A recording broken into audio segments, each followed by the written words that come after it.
नमस्कार, बिहार तक देख रहे हैं आप और आपके साथ मैं हूं आशीष रंजन। उपचुनाव को लेकर गोपालगंज में वोटिंग खत्म हो चुकी है।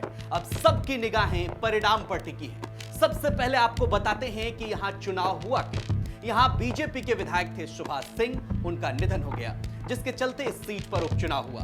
बीजेपी से उनकी पत्नी कुसुम देवी को उम्मीदवार बनाया गया, जबकि आरजेडी से मोहन गुप्ता उम्मीदवार बने। इस उपचुनाव में ओवैसी की पार्टी एआईएमआईएम ने भी अपने उम्मीदवार उतारे।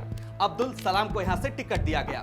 वहीं बीएसपी से साधु यादव की पत्नी इंदिरा देवी चुनावी मैदान में थी। कहा यह जा रहा था कि यह मुकाबला त्रिकोणीय होगा, लेकिन बिहार तक आपके लिए बेहद चौंकाने वाले आंकड़े लेकर आया है। चुनाव को लेकर हमारा आंकड़ा हमेशा से सटीक रहा है और इस बार का बिहार तक का एग्जिट पोल आपको गोपालगंज पर महत्वपूर्ण जानकारी देने जा रहा है।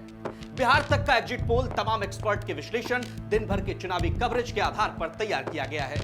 पहले इसे जातियों के आधार पर समझते हैं। गोपालगंज विधानसभा के जातीय गणित को देखें तो यहां A to Z समीकरण दिखता है। सबसे अधिक यहां मुस्लिम मतदाताओं की संख्या है। बिहार तक का जो एग्जिट पोल है, इसके मुताबिक 17% मुस्लिम मतदाताओं में से 60% के करीब मतदाताओं ने महागठबंधन के पक्ष में वोट किया है। यानी M समीकरण जो है वो बना हुआ है आरजेडी का। यादव वोटरों की बात करें तो यहां 16% के करीब यादव वोटर हैं और साधु यादव की पत्नी भी यहां से चुनाव लड़ रही थी। लेकिन बिहार तक के एग्जिट पोल के मुताबिक यहां के यादवों ने एक मुश्त वोट आरजेडी को किया है। यानी कि यहां भी वाई समीकरण बिहार तक की एग्जिट पोल के मुताबिक आरजेडी के पक्ष में चला गया है। गोपालगंज में राजपूत वोटर की अच्छी खासी संख्या है। 16% के करीब राजपूत वोटर ने बीजेपी की प्रत्याशी कुसुम देवी को वोट किया है। यहां महागठबंधन का असर कम देखने को मिला है।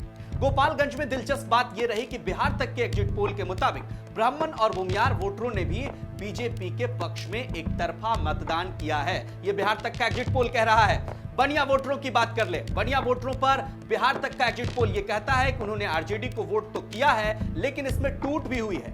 शहर के बनिया मतदाताओं ने मनोज गुप्ता पर भरोसा जताया, आरजेडी पर भरोसा जताया, तो वहीं ग्रामीण इलाके के बनिया ने बीजेपी को वोट किया है। अब आगे बढ़ते हैं। बिहार तक के एग्जिट पोल के मुताबिक बीजेपी प्रत्याशी कुसुम देवी के पक्ष में साइलेंट वोटर और महिला वोटरों की अच्छी खासी वोटिंग हुई है। उन्हें यहां एक बात गौर करने वाली है कि पति सुभाष सिंह का जो है सहानुभूति वोट में मिला है। बिहार तक के एग्जिट पोल के मुताबिक निषाद वोटरों ने बीजेपी का साथ दिया है। यहां मुकेश सहनी ने जो चिट्ठी लिखी थी निषादों को, वो चिट्ठी का कोई असर नहीं देखने को मिला है। बात अति पिछड़ा वोटरों की करें तो अति पिछड़ा वोटरों पर बीजेपी की पकड़ और मजबूत हुई है। वजह है केंद्र सरकार की जो तमाम जन कल्याणकारी योजनाएं हैं, इसका असर हुआ है। बिहार तक के एग्जिट पोल के मुताबिक अति पिछड़ा वोटरों ने बीजेपी पर भरोसा जताया है।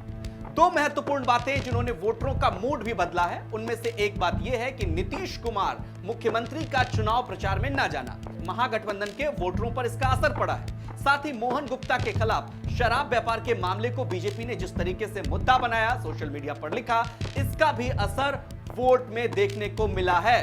कुल मिलाकर देखें तो बिहार तक के एग्जिट पोल के मुताबिक दोनों दलों में कांटों की टक्कर है। कहा जा रहा था कि इंदिरा देवी महागठबंधन का खेल बिगाड़ सकती हैं, लेकिन एग्जिट पोल के मुताबिक मुकाबला जो है बीजेपी और महागठबंधन में सीधा और कांटों का देखने को मिल सकता है। जीत का जो अंतर है वो बेहद कम रहने वाला है, बेहद कम, यानी कि बहुत ही कम अंतर से यहां पर जो प्रत्याशी हार और जीत होगी, उसका वोट का जो अंतर होगा ये बेहद कम होने वाला है। तो ये बिहार तक का एग्जिट पोल जो दिन भर के हमने चुनावी कवरेज किए और अब तमाम एक्सपर्ट्स की राय ली, तो इंतजार कीजिए 6 नवंबर का, जहां बिहार तक लगातार आपको चुनाव के सटीक नतीजे और सबसे पहले दिखाने वाला है।